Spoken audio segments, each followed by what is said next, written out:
কি ভাবছেন ভিডিওটা দেখব কি দেখব না, না দেখলে মিস করবেন। দেখতে হলে A to Z শুরু থেকে শেষ পর্যন্ত পুরোটা দেখতে হবে।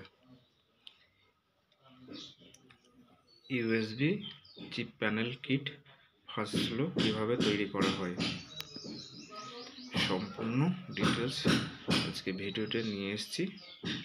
ওয়্যার কানেকশন কোথা থেকে কিভাবে করা হবে তা আপনাদের দেখাবো।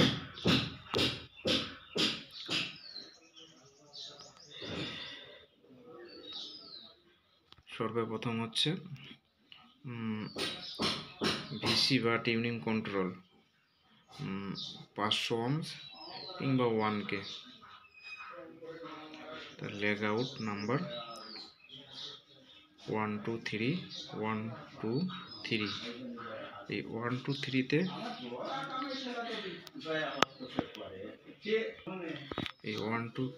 3-তে রেজিস্ট্যান্স কানেকশন হয়। সেই রেজিস্ট্যান্সের নাম্বারগুলো বলছি। হচ্ছে 1 নম্বর ভিসির 1 নম্বর পিন কানেকশন হবে 1.2K, 1.5K বা 2.7K। ভিসির 2 নম্বর মানে মিডিল পিনে কানেকশন হবে 15K কিংবা 10K। ভিসির লাস্ট 3 নম্বর পিনে কানেকশন 2.7K কিংবা 3.3K। আর ইউএসবি প্যানেলে কোথায় কানেকশনটা হবে সেটাও আমি লিখে দিয়েছি। C10, C5, C6 এই 3টে কম্পোনেন্টে কানেকশনটা করা হবে। C10 কোথায় থাকে, C6 কোথায় থাকে আর C5 কোথায় থাকে, এটা আপনারা এই মডেলের যখন এই মডেলের ইউএসবি কিট পাবেন, এই মডেলের ইউএসবি কিটে দেখবেন panel কিটে C6, C10, C5, C6 ভালো করে দেখবেন, এই মার্কিং করা থাকে। এই মার্কিং অনুযায়ী দেখে দেখে আপনারা কানেকশন করবেন। ফার্স্ট হলো ডাইরেক্ট চিপ থেকে হবে, এটা হচ্ছে পেন ড্রাইভ বা ব্লুটুথ অন্য কিছুতে হবে না, ডাইরেক্ট চিপ কানেকশন থেকে এটা করা যায়। তো C10 কানেকশন হবে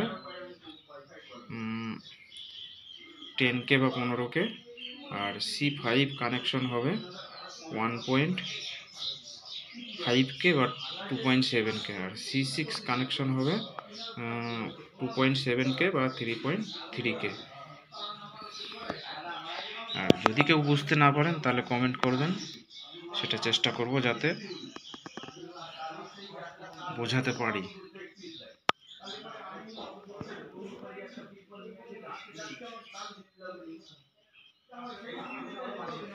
ভালো করে দেখুন, লাইক কমেন্ট শেয়ার করবেন যাতে সবাই কাছে এই ভিডিওটা পৌঁছাতে পারে। আমার যেসব সাবস্ক্রাইবার বন্ধুরা আছে এই ভিডিওটা তাদের জন্য অনেক দিন থেকেই এই সার্কিট ডায়াগ্রামটা আমার কাছে চাইছে। আমি যাই হোক সার্কিট ডায়াগ্রামটা নিজেই তৈরি করেছি। এটা কোনো কোম্পানির নয়, এটা আমার নিজের হাতে তৈরি করা।